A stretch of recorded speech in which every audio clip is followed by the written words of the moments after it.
মধ্যপ্রাচ্যের ভূ রাজনীতিতে প্রমাদ গুণে লোহিত সাগরের তীরে আবারও বেজে উঠেছে যুদ্ধের দামামা।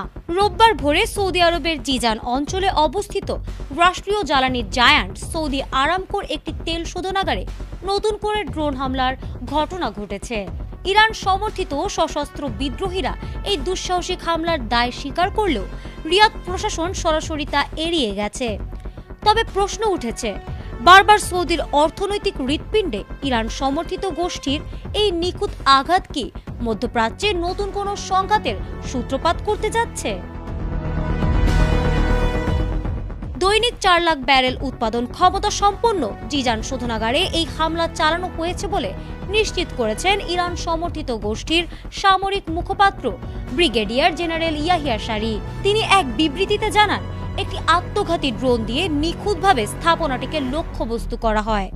সাম্প্রতিক দিনগুলোতে উত্তর ইয়েমেনের সাদা ও হাজ্জা প্রদেশের আকাশসীমায় সৌদির গোয়েন্দা ও নজরদারি ড্রোন ওড়ানোর জবাবেই এই পাল্টা প্রতিশোধমূলক অভিযান চালানো হয়েছে।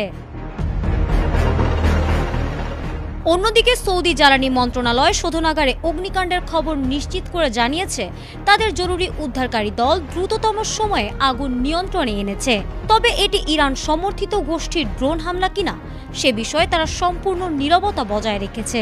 এই হামলায় কোনো হতাহত বা তেল সরবরাহে বড় বিপর্যয়ের খবর এখনো পাওয়া যায়নি।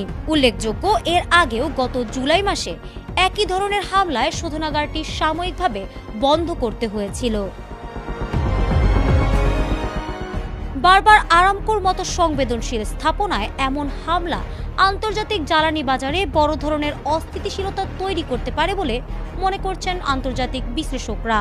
এই আগ্রাসন ইয়েমেন সৌদি চলমান শান্তি প্রক্রিয়াকে সম্পূর্ণ ভেস্তে দিতে পারে। এখন দেখার বিষয়, রিয়াদ এই উস্কানির জবাবে হুতিদের ওপর পাল্টা কোনো বিধ্বংসী সামরিক অ্যাকশনে যায় নাকি কূটনৈতিক কৌশলে পরিস্থিতি শান্ত রাখার চেষ্টা করে। ফারহানা হক, ATN বাংলা।